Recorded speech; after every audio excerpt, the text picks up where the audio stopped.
ధ్యాన వాక్యం ముఖ్యంగా ఏంటంటే కొరింథీ సంఘానికి పౌలు భక్తుడు రాస్తున్నాడు. శ్రేష్టమైన ఆత్మీయ మర్మాలు ప్రబోధిస్తున్నాడు. కొరింథీ సంఘం అనగానే మనకు జ్ఞాపకం వచ్చేది ఏంటంటే ధనిక వర్గానికి చెందినవారు, కానీ వారిలో వారికే దైవాంగీకారమైన లక్షణాలు లోపించిన సంఘం.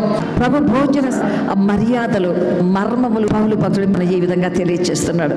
యూక్రిస్ట్ అన్నారు, సాక్రమెంట్ అన్నారు, కమ్ ఇన్ యూనియన్ అని అంటే ఐక్యతతో మరి రండి. ఎందుకంటే నీ కొరకు నా కొరకు యేసయ్య శరీరము నలగగొట్టబడింది, సరే విరగగొట్టబడినది అని వాక్యంలో ఉంటుంది. అదేవిధంగా రక్తం ఏమవుతుందండి, ఒక సెలయేర్లా ప్రవహించినది అని వ్రాయబడుతుంది. ప్రియబిడ్డలారా, లోకంలో మనకు ఏంటంటే మనం నిరపరాధులము నీతిమంతులుగా ఉండాలి. పరిశుద్ధాత్మ దేవుడు యేసు ప్రభువు ఆయన కోరేది ఒకటే, ఆయన నిరపరాధి కనుక ఆఖరికి యూదా ఒక మాట అంటాడు, నిరపరాధి రక్తమును నేను మీకు చెప్పి నేను అపరాధినయ్యాను.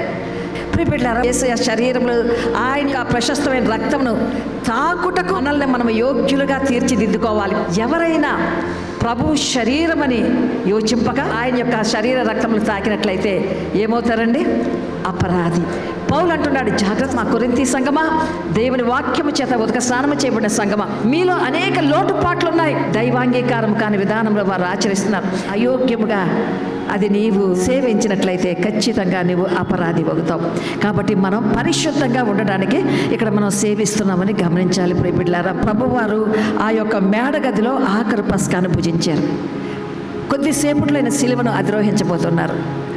కాబట్టి ఆ సిలువ మీద ఆయన యొక్క శరీరం ఏ విధంగా విరగగొట్టబడతాదో, ఏ విధంగా అయితే ఆయన శరీరం నుంచి రక్తం ఒక సెలయేర్లో ప్రవహిస్తుందో, ఆ యొక్క శ్రేష్టమైన ఆత్మీయ సంగతులను ఉద్దేశించి ప్రభువారు చెప్తున్నారు, ఇది నా శరీరము, దీన్ని భుజించండి.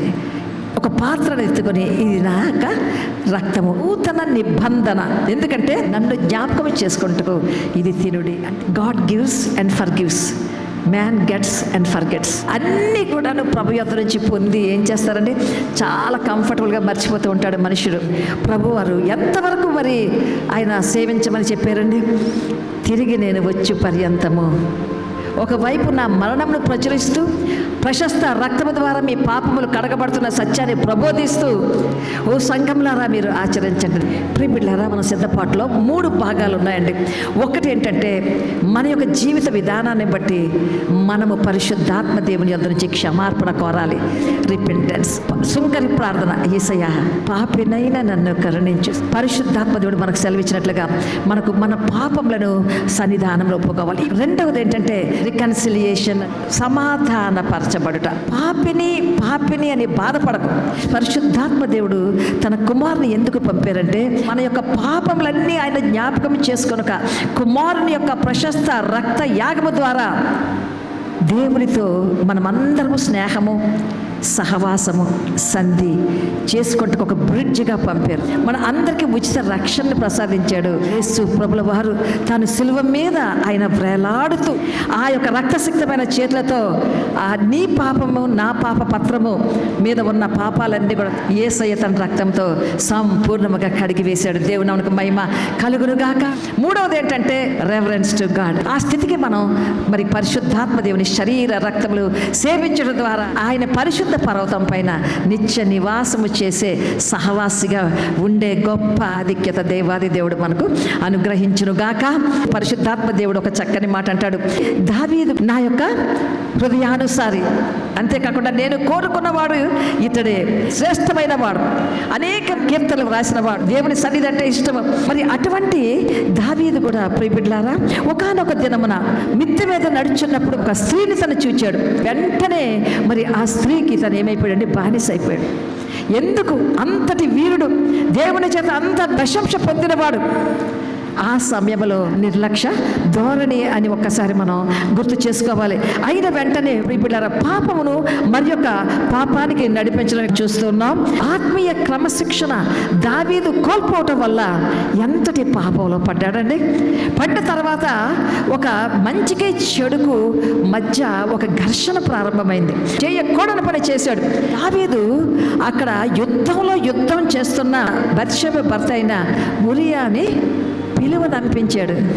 నీవు అలసిపోయావు, నీవు ఇంటికి వెళ్ళి విశ్రాంతి తీసుకో అంటే ఏమి చేయాలో తోచక చేస్తున్న ఆ యొక్క అప్రయత్న మాటలు, ఒక తప్పు మరొక తప్పుకు దావీదు కూడా ఈ దుర్నీతిలో పాల్పడినప్పుడు తన దగ్గర పనిచేస్తున్న ఉరియా అంటున్నాడు, రాజా సైనికులందరూ కూడా గుడారాల్లో ఉన్నారు, సైన్యాధిపతి యోవాబు గుడారాల్లో ఉన్నాడు, యూదావారు గుడారాల్లో ఉన్నాడు, ఇశ్రాయేలు ప్రజల గుడారాల్లో ఉన్నారు, అందరూ ఉంటుండగా నేను హాయిగా ఇంటికి వెళ్ళి నువ్వు పంపించిన ఆహారం తిని నేను నిద్రపోమ్మంటావా?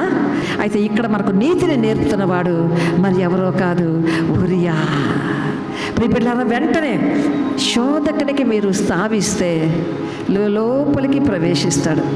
ఒక్కసారి దావీదు నిర్లక్ష్య స్వభావం చూపించినప్పుడు వెంటనే శోధకుడు ఇంకా లోపలికి వెళ్ళాడు. లోపలికి వెళ్ళి మరి ఇంకా భయంకరమైన నరహత్యకు దారి తీసింది. దావీదు మనందరికీ తెలుసు, యెషై కుమారుడు దావీదు ఇశ్రాయేలు స్తోత్ర గీతములను మధుర గానము చేసిన గాయకుడు. యాత్ర కీర్తనలు యెరూషలేముకు వెళ్తూ అవి చక్కగా పాడుతుండేవారు.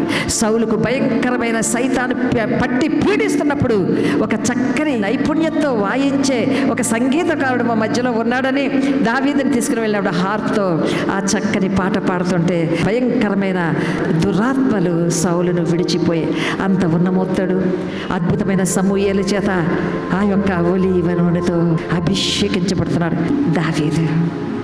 అప్పటి నుంచి దేవుని ఆత్మ ఆయన మీద బలముగా వీచెను. హల్లెలూయా. ప్రియబిడ్డలారా, దావీదు నువ్వు ఎంత గణనీయమైన వాడవైనా మానవునిగా పాపం చేశాడు. అయితే వెంటనే ఉరియాని తను ఏం చేశాడండి, పాపం ఆ యొక్క సైన్యంలోనికి పంపి ఒక లేఖ రాసి పంపాడు యోవాబు అను సైన్యాధిపతికి.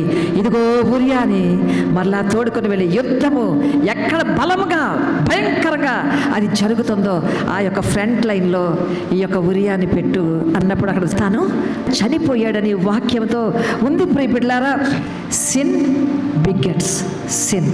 దురాశ గర్భము ధరించి పాపాన్ని కంటది, పాపము పరిపక్వమై మరణమును ఆహ్వానిస్తారు. మానవులుగా పాపానికి లోనైపోయావని తిరస్కరించక దావీదు యొద్దకు నాతాను పంపెను.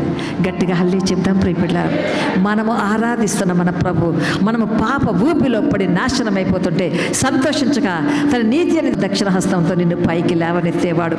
అప్పుడు ఆ నాతాను చెప్తాడు వచ్చి, అయ్యా ఇద్దరు వ్యక్తులు ఉన్నారు, ఒకరికి గొర్రెలు ఉన్నాయి ధనవంతుడు, మరి ఒకడు సామాన్య మానవుడు. ఒకే ఒక చిన్న ఆడ గొర్రె పిల్ల ఎంతో ముద్దుగా పెంచుకుంటున్నాడు. కానీ ఆ ధనవంతుడు వచ్చి ఈ యొక్క ధనహీనుడు సామాన్యమైన ఆ వానికి కలిగిన గొర్రె పిల్లను తీసుకుని వెళ్ళి ఎవరికో ఆయుత్తపరిచాడు. కోపం వచ్చేసింది దావీదుకి.